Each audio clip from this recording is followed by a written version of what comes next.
When I see the blood, or saved by the blood, saved by the blood.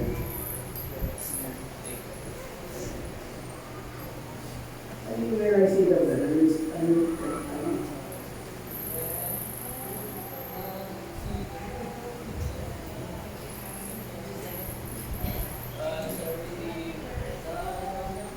Wag yan, yung isa.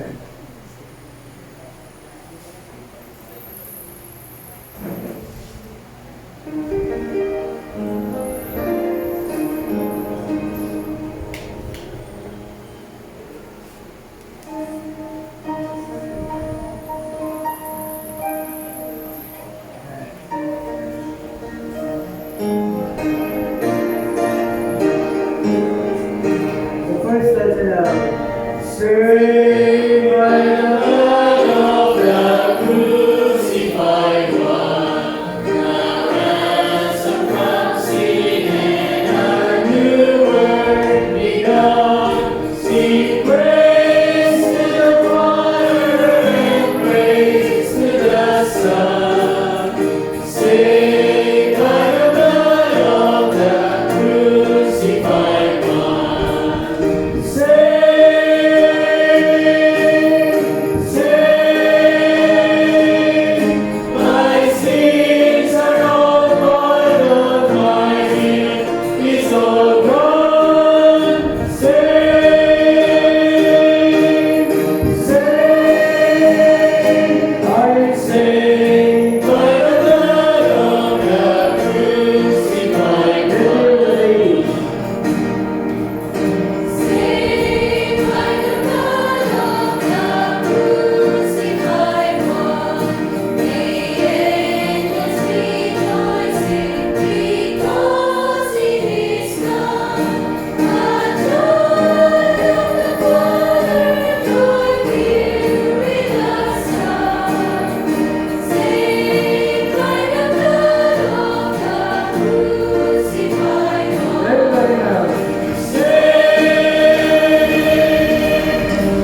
Amen.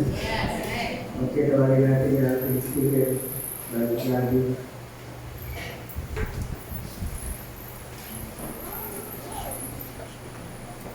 Okay, magandang hapon po.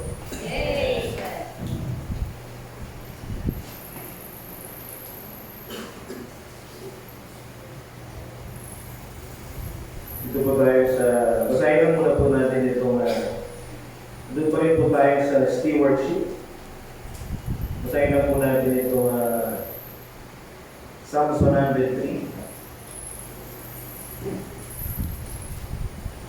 Diyan po sila. Tayo po tayong lahat. Basahin po natin ang sabay-sabay.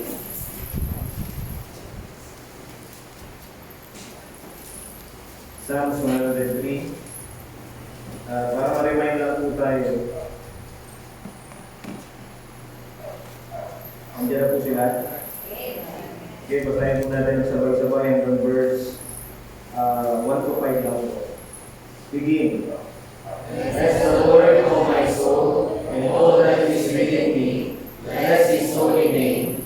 Bless the Lord, O my soul, and forget not all His benefits, who forgiveth all thy iniquities, who healeth all thy diseases, who redeemeth thy life from destruction, who crowneth thee with loving kindness and tender mercies, who satisfieth thy mouth with good things, so that thy youth is renewed like the eagles.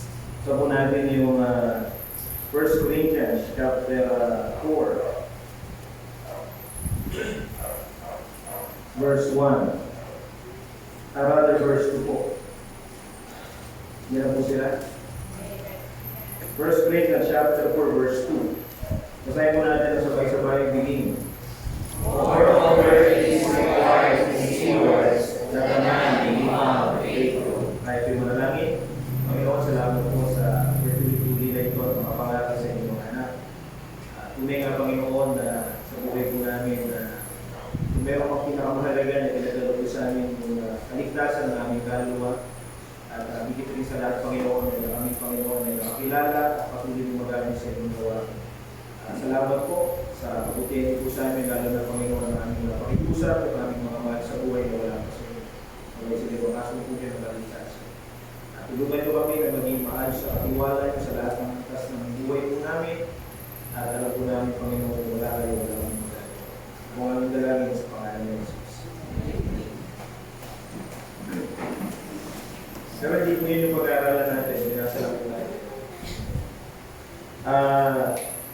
Kanina po umaga, medyo kinakabahan ako kasi although wala namang problema ko, as the Lord's lead, eh, hindi namin si Pastor Jude. Hindi namin si Pastor Jude, ito yung aking mensahe. Then po, sinabi din sa 1 Corinthians chapter 4, lahat po tayo ay pinagkatiwalaan ng Panginoon. May naging blessing lang na lesson po sa akin. Kasi unang-una, may tatlo palang bagay na tayo pinagkatiwalaan ng Diyos. Pero pag sinabi natin stewardship, ang ibig sabihin, simply means managing another's property. Yun lang po ang meaning nun. No? Pero may dalawang bahagi na meaning, yung tinatawag na general meaning at yung tinatawag na specific meaning. Ano yung sinasabing general meaning? Pag sinabing general meaning, ang ibig ko sabihin yan, stewards of the manifold grace of God. 4:10. Salamat po. Then pag sinabi pong specific meaning, ang ibig sabihin, God has given to us tatlong bagay. Una, yung ating katawan, our bodies. Pangalawa, yung possession. Then yung pangatlo, yung time. Hindi po kakalimutan yan. Tatlong bagay ang pinagkatiwala sa atin ng Diyos. Yung katawan natin, yung ating mga bagay na tinatangkilik, at yung oras. No? Kaya sabi rito, bodies, possession, and time to manage for Him that He might get glory out of our lives. The principle of stewardship is simple, recognizing that this life is short and only means to an end. Lahat po tayo, darating sa point na tayo po ay Kaya minsan parang iniisip natin, Kasi napapansin ko po, habang tumatagal tayo sa mundo ito, maraming atin bilang mga anak ng Diyos, pasalamat tayo, nakakilala tayo, kasi maraming tao na, ito, gaya nito, patapos na naman ang taon, no? Meron na naman silang goal, pero more on ano lang temporal. Pero tayo, for eternity yung ating goal. Hindi mo napapansin po yun. Sila, they want they want more accumulate something na parang nandun na yung kanilang buhay. Pero sa atin, bilang mga anak ng Diyos, meron pang mas malalim. No? Number one po, under this, yung tinatawag nating body. No? Stewardship of the body. Mahirap po maglingkod kapag meron talagang nararamdaman, pero ibig ko sabihin, tayong lahat ay pinagkatiwalaan ng Diyos ng katawan. God has given us this body and formed it with His own hand. Di ba sabi ng Genesis, if I remember right, we are created in the image of God. Making as a human beings, when we were joined to the family of God, sabi ng John 1:12, but as many as received to them, but as many as received to them, gave Him power to become the sons of God. Through salvation, we were brought back, body and soul. Sabi po ng 1 Corinthians 6:19 and 20, what? Knowing not that your body is the temple of the Holy Ghost which is in you, which ye have of God, and ye are not your own, for ye are bought with a price. Therefore glorify God in your body and your spirit, which are God's. We are not to use our bodies to sin, nor let sin control our bodies. Gusto niyo po dun sa Romans chapter 6, 12 to 13. Ano sabi po diyan? Let not sin therefore reign in your mortal body, that ye should obey it in the last thereof. Neither yield ye your members as instrument of unrighteousness unto sin, but yield yourself unto God as those that are alive from the dead, and your members an instrument of righteousness unto God. Ibig ko sabihin, lahat tayo pinagkatiwalaan ng Diyos ng katawan natin. Na kailangan, lagi ko naririnig, to God be the glory. May karugtong pala yun, only. To God be the glory, only. Kasi alam natin, wala tayong bahagi sa anumang glory. Ano man yung mga bagay na sabihin na natin, na-achieve natin sa buhay natin. No? Pero alam niyo po, napapansin ko lang rin, no? At the end of the day ng buhay natin, lahat nagbibigay tayo ng panahon, pagsisikap sa lahat ng mga bagay, pero at the end of the day, pabalik pa rin tayo sa Panginoon. Hindi po napapansin? Doon pa rin po tayo. Pangalawa, is stewardship of time. No? Alam mo natin, lahat tayo, we are guilty of this. Diba sabi ng petition po yata yun, kalagay po doon. Sabi doon, redeeming the time because the days are evil. The word redeeming means to buy up or to rescue from loss or improve opportunity. Alala ko tuloy nakalagay sa isang post. Tatlong bagay po daw umiikot ang buhay natin. Habang bata ka pa, wala kang money. Pero marami kang opportunity and, wala kang money, wala kang lang, may energy ka, maaaring umiikot dun time, money, and nagutom ko isa, tatlo yan. Doon lang umiikot yung buhay natin. No? Pero habang tumatagal, alam natin yung katawan natin, nag-deteriorate yung katawan natin, bumibigay, no? Lumilipas, lahat na nagagawa natin, may katapusan lahat. Sabi nito, to manage your time well is to improve your opportunity to serve God. And spending some time with the planning of weekly and daily events will improve your opportunities in Christian living and service. Kaya alam mo natin, ano sabi, time is gold. And yung hindi na ho natin, pwedeng ibalik pa. Time is a series of events between eternity past and eternity future. Eternity is timeless. God has put a series of events between eternity past and future. Ibig sabihin, yan na po yung isang bagay na hindi na po natin kaya pigilan sa buhay natin. Sabi nga na natin mahal na pastor, almost 2 weeks na lang, papasok tayo ng 2020. Okay? Papasok tayo ng 2020, isip ulit tayo ng another goal natin. Pero tama po yan, sabi ng Bible, there is no new thing under the sun. Paulit-ulit na lahat ng bagay. Then, lastly, pero ito yung mensahe para introduction ng people. Para lang ma-remind tayo ano yung pinagkatiwala ng Diyos. Stewardship of wealth. Money is the cause of so many problems in life. Why? Because it enables us to buy the possession we want. It is essential, therefore, that we get the victory over our heart desire concerning money, possession, and wealth. Tignan niyo po doon sa 1 Timothy chapter 6, 9 to 11. Hindi na po kayo. 1 Timothy chapter 6, 9 to 11. But they that will be rich fall into temptation and snare, into many foolish and hurtful lusts, which draw men in destruction and perdition. Sabi na verse 10, for the love of money is the root of all evil, which will some coveted after they have erred from the faith, first themselves with many sorrows. Verse 11, that thou, O man of God, leave these things and follow after righteousness, godliness, faith, and love, and patience, and meekness. Bakit ko po nabanggit yung tatlong bagay na to? Yung body, wealth, at yung time. No? Pero dito po sa binasa natin sa Psalms 103, ito yung mga bagay na nais ng Diyos sa atin, pero huwag po natin kalilimutan. Ang title pala po ng ating pag-aaralan, mahaba po ito. Remember the Lord thy God. Beware that thou forget not the Lord thy God. Bakit po sinabing beware that thou forget not the Lord thy God? Kasi sabi po ito sa binasa natin, na verse 2, bless the Lord, O my soul, and forget not all His benefits. Pero hindi ko natin pag-usapan yung benefits na yan. Ako nandiyan ako kanina, bigla ko naalala lang. Ano ba yung sakit na Alzheimer? Kasi nakaraan napag-usapan yung sakit na hydrocephalus. Yung Alzheimer disease is an irreversible, progressive brain disorder that slowly destroys memory and thinking skill and eventually the ability to carry out the simple tasks. Tinatawag ko, disease is the most common as dementia. Yung pangalan palang sakit na Alzheimer, galing kay Dr. Alois Alzheimer. Pangalan pala yun ng doktor. Di ko alam kung yung doktor nagkaroon ng Alzheimer. No? Di ko alam bakit.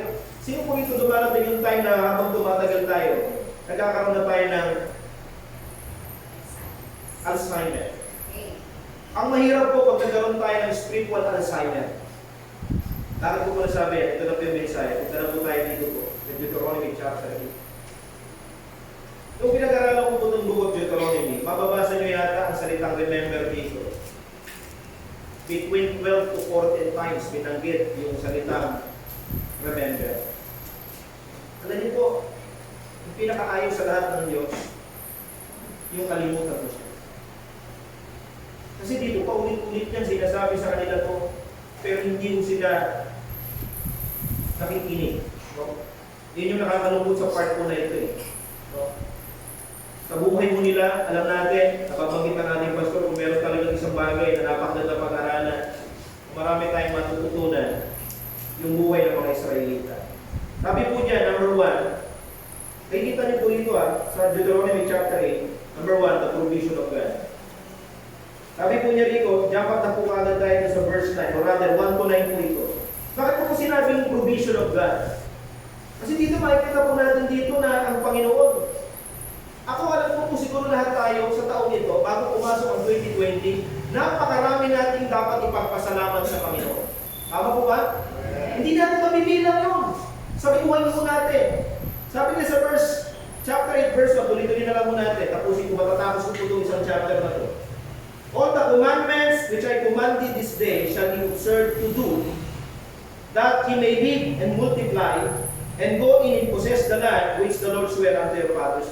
Kasi pag pinag-aralan niyo po yung book of Deuteronomy, ito na yung pagkakataon na sinasabi ng leader na si Moses that they need to conquer or to possess the land. No?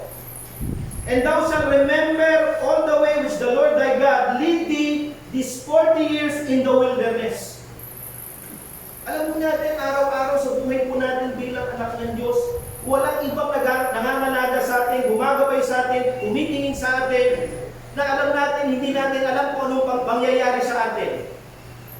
Kanina habang pagdating ko, tinanong ko si Sister Melanie Fabian, alam nyo, kung ikaw lalagay doon sa Brother Nick, na mag-asawang yun, hindi mo madali. Hiningi mo yan, sabi na, Lord, children are heritage from the Lord. Tapos sa ganung pagkakataon, pero alam niyo, kung titignan niyo po yung ang Israel, God is longing for them. Na anong dahilan? Alam niyo, kanina na habang pinag-aaralan yung lamentation, napakaganda po nun. Kasi ang Panginoon namumuhi sa kanila, ang Judah, ang Israel, ang Southern and Northern Kingdom.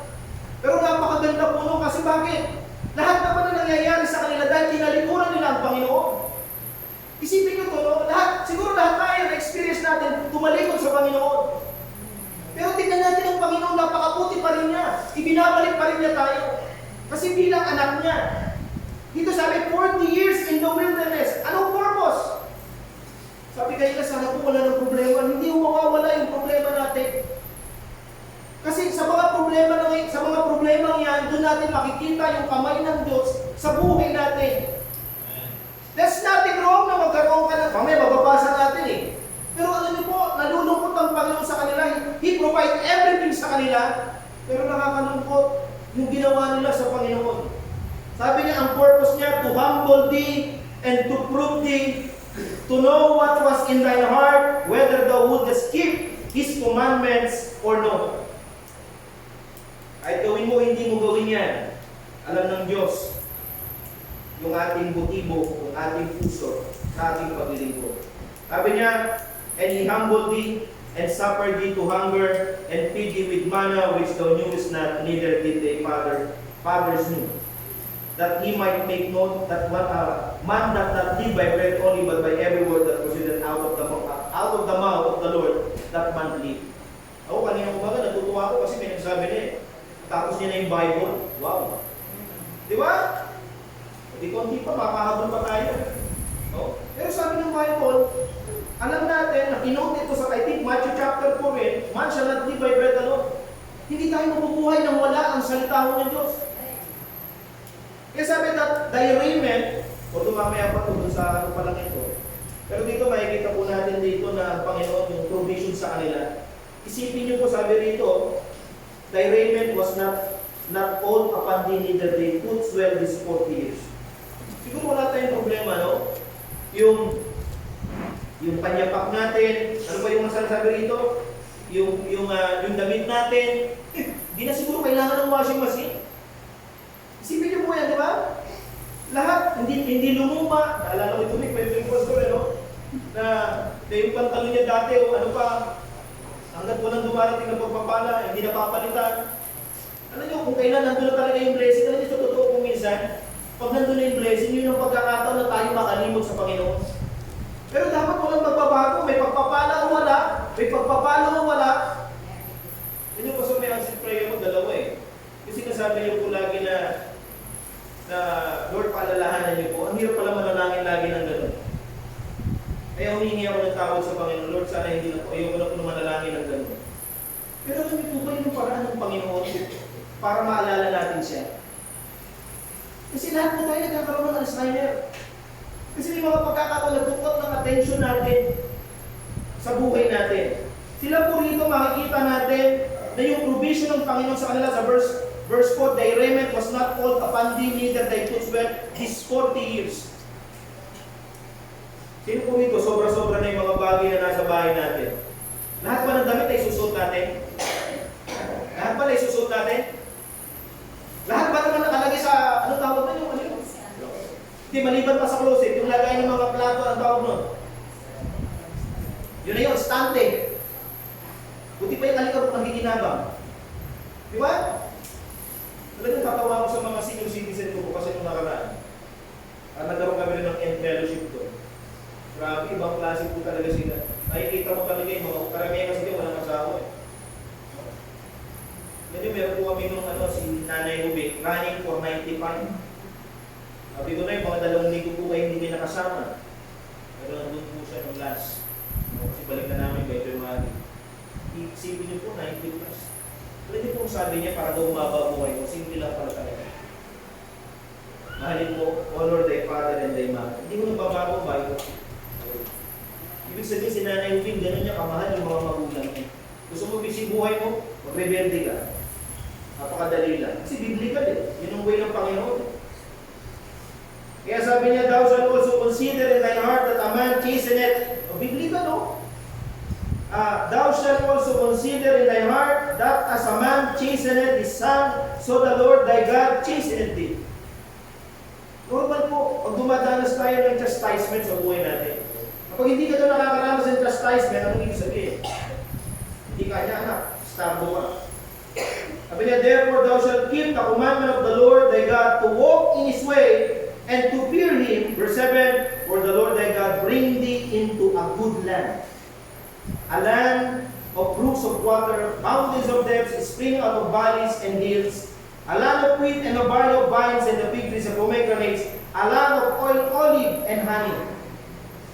Imagine niyo po ito. Ako lagi ko sinasabi, sa atin po ba bilang mga anak na Diyos, dumating na ba tayo sa point na tayo ay nasala? Hindi nasala. Wala ko na dumating na ba tayo na pinagkulang tayo ng Diyos?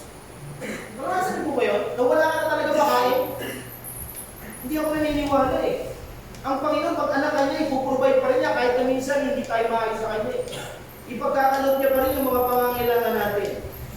Sabi sa verse 9, a land wherein thou shalt eat bread without scarcity, thou shalt not lack, itong gusto ko rito eh, thou shalt not lack anything in it. Ang sinasabi niya, hindi ka pakukulangin. A land whose stones are iron and out of the hills thou mayest dig brass. Sipin niyo po yung kanilang mga ano. Alam niyo, pasalamat po tayo na kung nakaraan, nahuli po isang Chinese, nagmamining po sila, hindi ko alam kung parting Palawan. Nahuli po sila ng NBI. Nung nalaman na ho ng NBI, yung bundok po nangalahati na.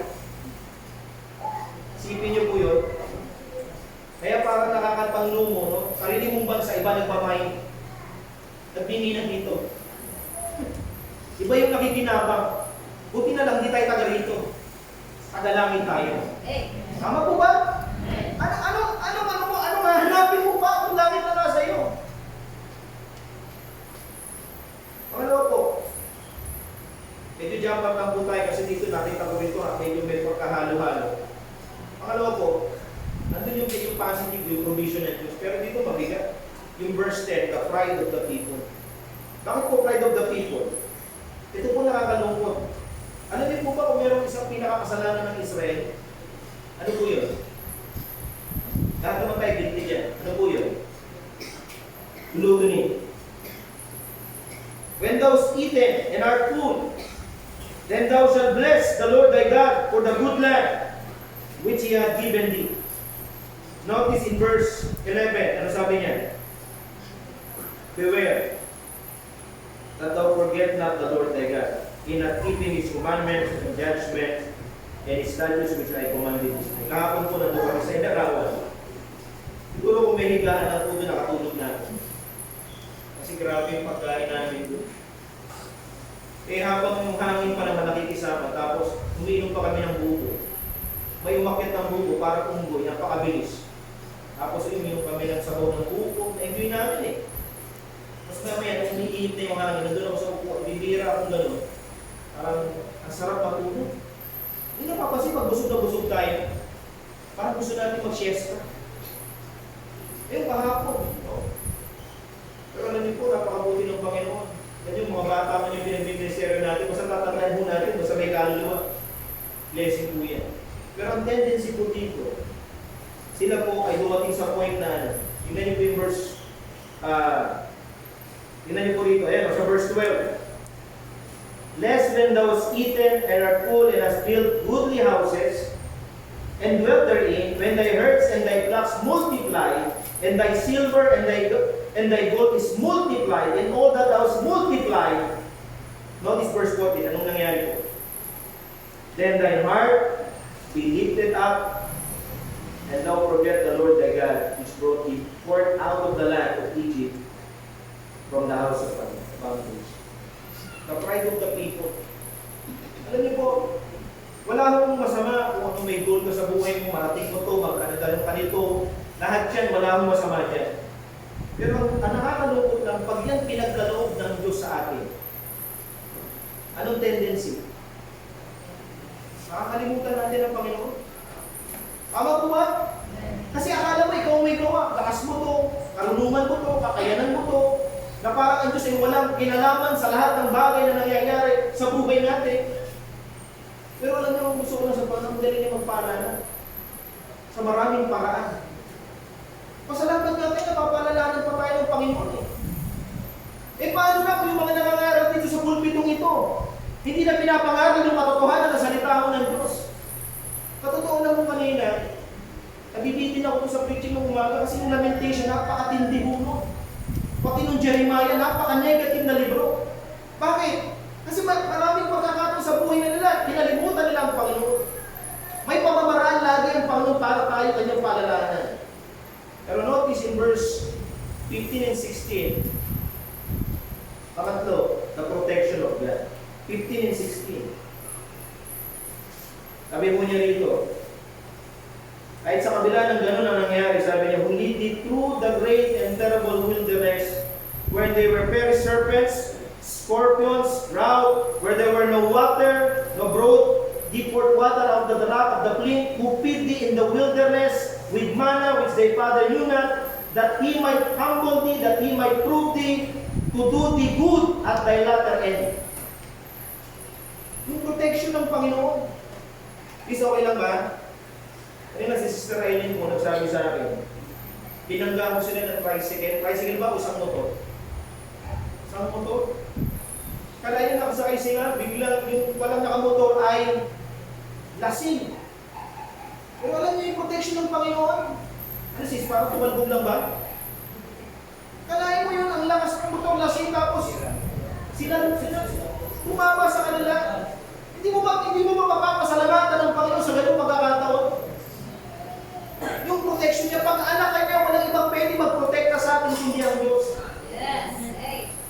Sabi nga ni Pastor, yung anak mo, hindi mo pwede protektahan yung asawa mo. Maliban lang, makiusap tayo sa Diyos. Yan doon yung protection natin. Akala natin yung bahay natin, napakalaki na ng pader, di ba? Yun na yung walang protection nila eh. Hindi ho doon. Kapag ang Diyos inalam mo yung bagay na yun, wala tayong magagawa. Pero makikita mo yung kabutihan ng Diyos sa atin. Yung may kinakain ka lang na isang araw, di ba masaya ka lang? Ngayon, hindi mo na alam kung anong kakainin mo eh. Basta yung rep namin, binuksan namin, itong 20 December lang namin binuksan.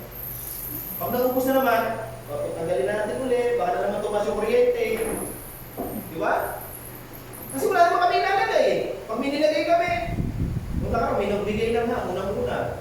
Tapos nakailang ham kami, mamamatay talaga kami na kakakain eh. Ngayon, ubos na lahat ng ham. Anong ginawa ko namin? Ayun, tinanggal na namin yung rep. Kasi baka mamaya dumating na si Judith sa January. Yun na, tandaan niyo yan, darating yan. Magugulat ka lang, di ba? Pinipilahan pa yung kuryente, yung tubig, di ba? Hirap na yan ang gano'n. Mahirap po pag may responsibility na, hindi ba mga anak?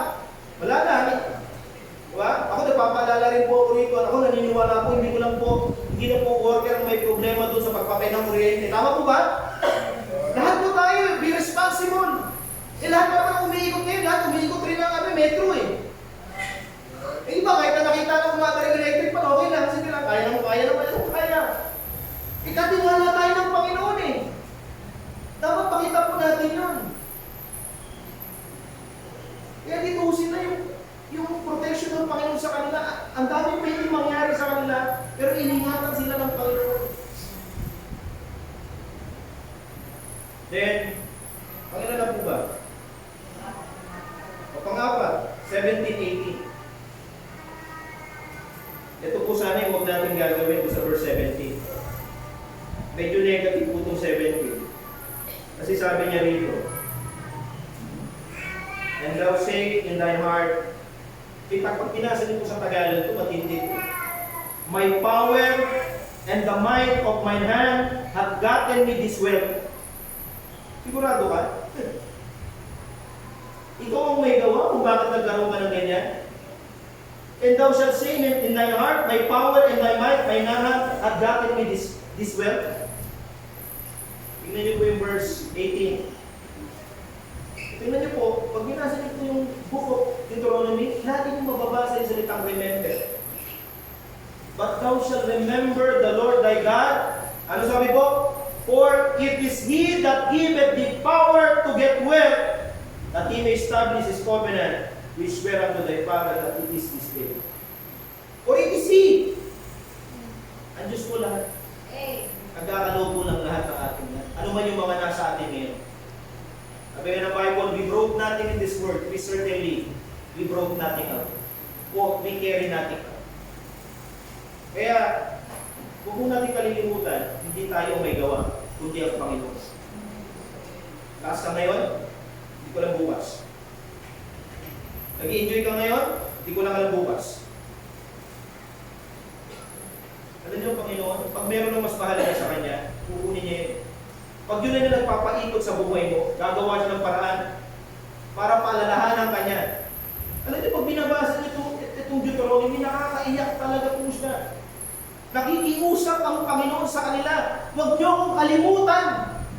Ako nag-alis sa iyo sa pagkaalipin. E paano mo kalilimutan siya nagbigay sa iyo ng buhay na walang hanggan? Kung hindi ka nakakilala sa Kanya, kaya nga sinasabi ng pastor natin, wala nang pinakamaganda sa lahat na nangyari sa buhay natin, nakakilala tayo sa Panginoon. Ano mahanapin mo? Tagalapin ka! Ako po, pinakikiusap ko pa rin yung mga kapatid ko na wala sa Panginoon. Maniwala mo lahat kapag hindi ko sila nakasama. Maniwala mo kayo. Kahit anong marating mo rito, magkaroon ka kapag sila hindi nakakilala sa Panginoon, napakabigat. Yun ang pinakamatindi sa lahat. Pero ito yung matindi, 19 and 20. Tingnan niyo po. And it shall be, if thou do at all forget the Lord thy God, and walk after other gods, and serve them, and worship them. Notice yung last phrase. Ano sabi po? I testify against you this day that ye shall surely perish. The punishment of God. Sinisigurado mo niya. Siguradong sigurado. Sabi niya sa 20, as the nation which the Lord destroyed before your face, so shall ye perish. Because he will not be obedient unto the voice of the Lord your God. Kung ikaw anak, sige lang, tratuhin mo ng ganyan yung magulang mo. Tignan mo lang. Alas, basta yung kanina, nung naririnig ko yun. Totoo po yan, hindi mo madali yun. Kung ikaw anak, dapat itrato mo yung magulang mo. Sabi ng Bible, children, obey your parents in the Lord, for this is right. Pero meron pa akong nakita dito sa Psalms 50 verse 20. Ito po yung magdawag natin gagawin. Nandiyan na po kayo. Basahin nga po natin ang sabay-sabay ito. Psalms 50 verse 20.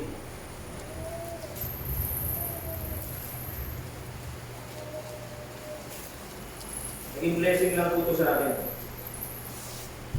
Nandiyan na po kayo. 50-22 basahin po natin. Nandiyan na po? Sige. Now consider this. Ye that forget God, lest I tear you in pieces, and there be none to deliver. Naintindihan po ba natin yung verse? Ye that forget God, lest I tear you in pieces, and there be none to save or to deliver. Sipin niyo, Panginoon, pag kinalimutan siya, ano gagawin daw niya? Ako sila sabi, pupulbusin kita.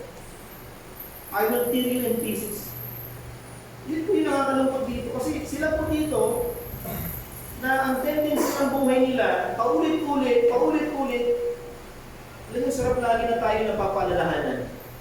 Bakit? Yun yung paraan ng Diyos para papaalalahanan niya tayo. Sa buhay po natin. Kasi kung nakakalimot tayo, sabi nga, ang gamot lagi ay paalala, pero ano nyo, pag tayo nagbabasa ng Bible, ang dami ng mga bagay na ang Panginoon kung gano'n siya kabuti sa kanila, gaano kabuti ang Diyos sa atin. Alam po lahat po kahit nakararanas tayo ng mga problema sa buhay natin. Alam niyo nakakalungkot, kung naging problema mo ng 2019, tapos magiging problema mo ng 2020, pag-isipan niyo bakit po natin na-encounter uli yun. O baka walang nagbago, yun pala yung bakit. Kaya, ito po medyo maiksi lang yung mensahe, pero sana po mapaalalahanan po tayo. Beware that thou forget not the Lord thy God. Huwag mo natin kalimutan.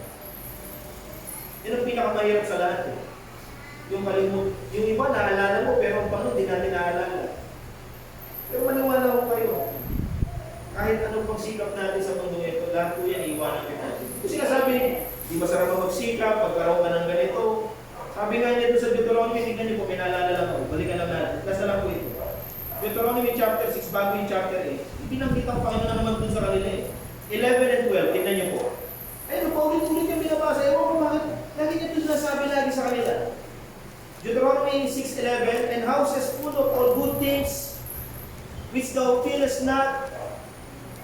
Meron pong binanggit yun eh, nasa Joshua yata rin yun eh.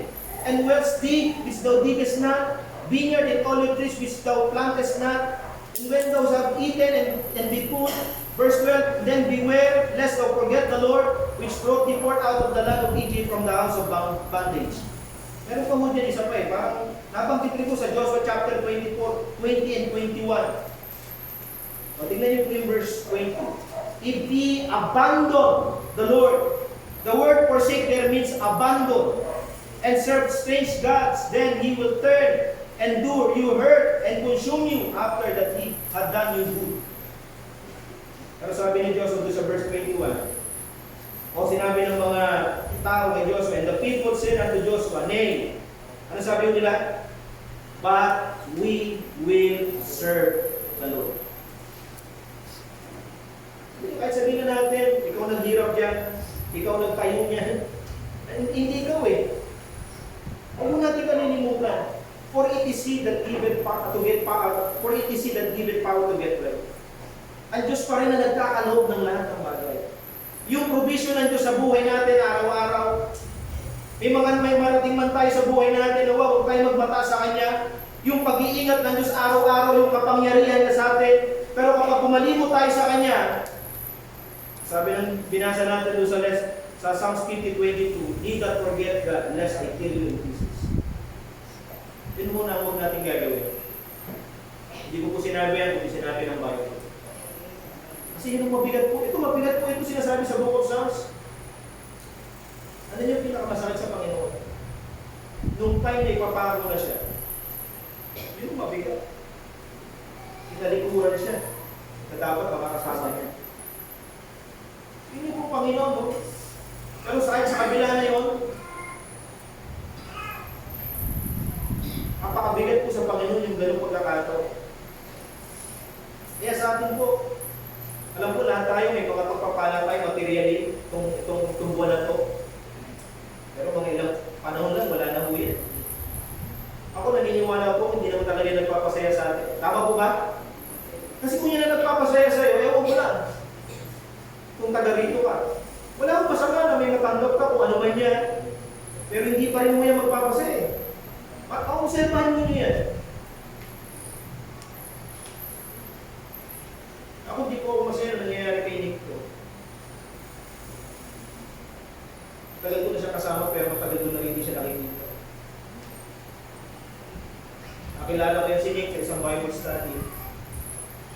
Yan yung Panginoon, napakabuti. Pagka nakatalagay niya, gagawa Panginoon. Pero prayer po natin sa kanya, alam ko makukuha po yan sa gamot. Kasi sabi nga ni Mr. Melanie, baka opera yung bata. Kaya ang people, pag ito magulang ka na, kita mo yan, pakahirap, lalo pag may anak ka na, hindi mo madali. Pakahirap. Kaya walang dahilan para kalimutan natin ang Panginoon. Ano mo siya makakalimutan sa dami ng ginawa niya sa buhay natin, araw-araw na lang. Isipin mo, pagod ka ngayon, bukas na naman, may lakas ka na naman. Isipin niyo po yun, hindi sa ating galing yung lakas natin. Isipin ko, pagod ka, yung iba hirap patulog, pero Panginoon na siya nagpapatulog sa atin. Sabi nga kanina ng umaga eh, di ako makatulog, may insomnia ako. Ginawa ko, nagbasa ko ng Bible. Mas maganda pa magkaroon ng insomnia. Bakit? Kasi magbabasa ng Bible eh. O, diba? Kaysa magkaroon ka ng Alzheimer, makakalimutan mo. Kasi nasabi ko lang mo sa atin, pinagkatiwalaan tayo ng Diyos ng katawan, pinagkatiwalaan tayo ng Panginoon ng oras, pinagkatiwalaan tayo ng mga material na bagay, pero dapat lahat po yan, to God be the glory only. Lahat po yan para sa kanyang kapurihan. Pero naniniwala naman, sino po rito hindi nararanasan natin yung magandang buhay na nasa Panginoon? Akala mo lang maganda yung buhay nila. Pero mas masarap na buhay na nandun ka sa piling ng Panginoon. Nandun ka sa kalooban ng Panginoon. Kaya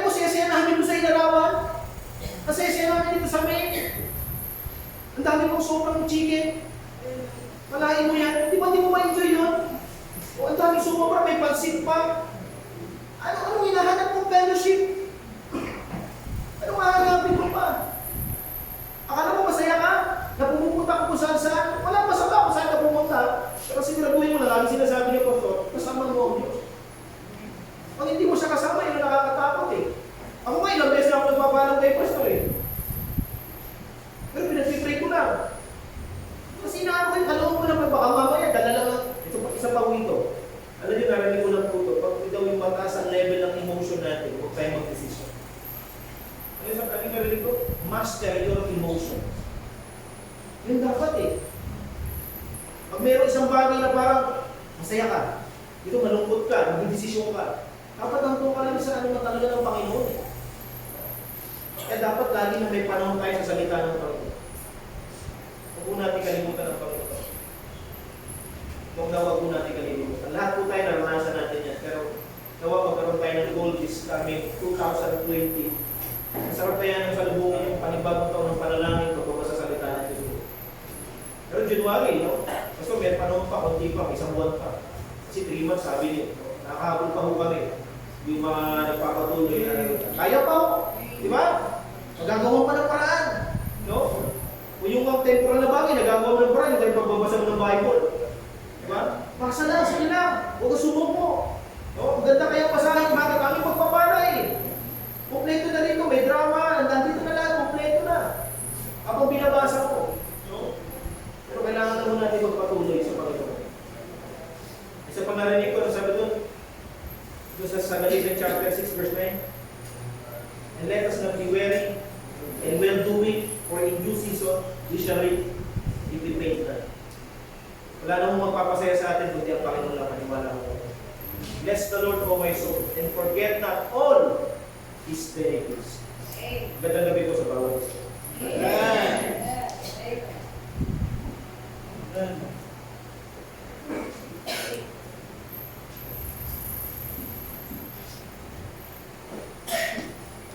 Wednesday mo yung last Wednesday natin. Kung taon na to, no? Kailan tayo nagsimula ng Friday yung service tayo? Itatandaan mo yung anong buwan? Sino nakakatanda? So, yung unang gumawa ng, ng group chat natin. Sino yun? Si Ace? Hindi ko alam kung hindi ko gumawa ng group chat.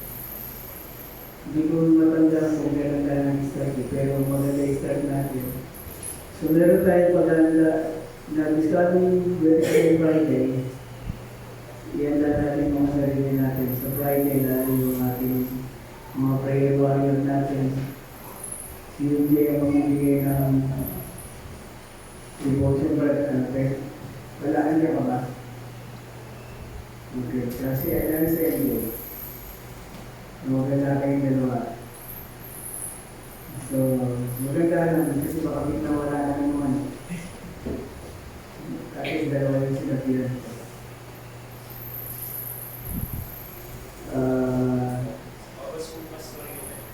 August. Nakalimang buwan pa na tayo. So, panalangin niyo ako kasi talagang malakas ang gawa ng kaaway.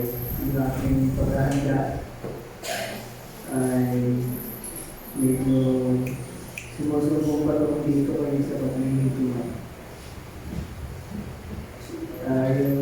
At least ang sabi lang, huwag na magbago yung poses ko dahil ito na lang yung puhunan ko para saka yung malinaw pa naman yung pag-iisip ko.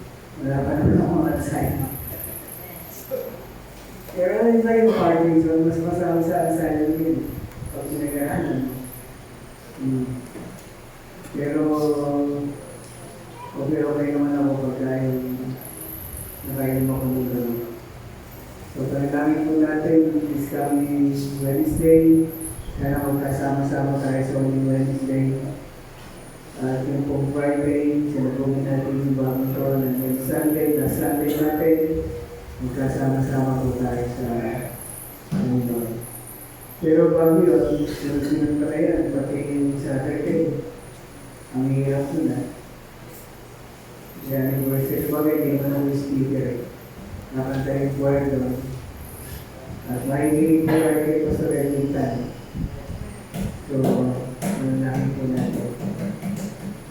Okay, this time, tayo tawagin natin ang master natin.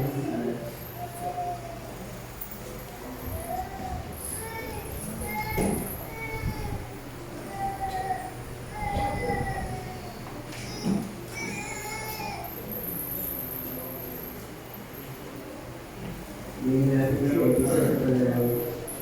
Manalangin na kinalaman ko ng Panginoon ng Diyos na makapangyarihan sa lahat. Kami muli ulit nagpapasalamat po sa gabi ito. Lagi po sa mga salita ng aming napakinggan. Salamat po sa mga ginamit upang maging patuloy at papalala sa amin ang inyong salita ng Diyos sa Lord. Matutuloy kami ay patuloy na maitaas at sa lahat sa aming pamuhay na rin sa buhay namin. Salamat po at muli sa aming pagbibigay sa gabi ito at inyong basbasan ang ito ng mga gamit. Kalalawak na disimbuhan. Lord, ito po ang dalawin at pasalamat po muli sa matamis ang makapangyarihan ang pangalan ng Jesus. Amen. Amen.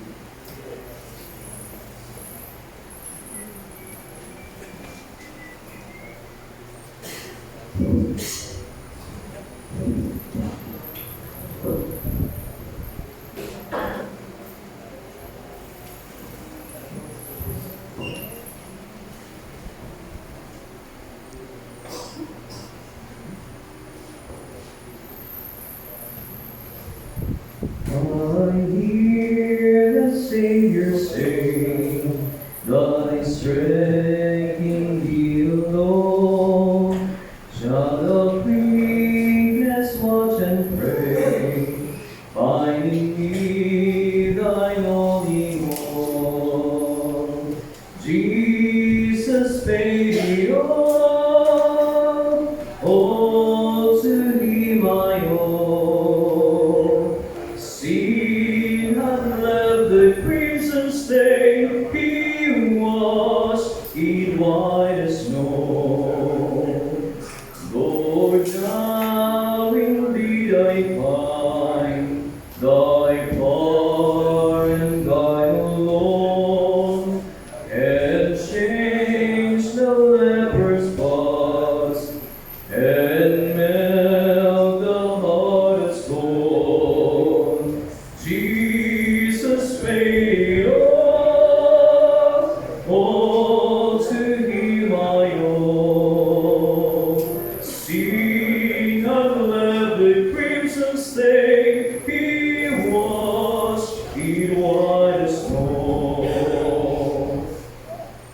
For nothing good have I, whereby thy grace to claim. I'll wash my garments white in the blood of Calvary's Lamb. Jesus paid it all to him I owe. Sin had left the crimson stain, he washed it white as snow. And when before the throne I stand in him complete, I'll lay my trophies down, oh down at Jesus' feet. Jesus paid all to him I owe. Sin had left the crimson stain, he washed it white as snow. Green po, Panginoon.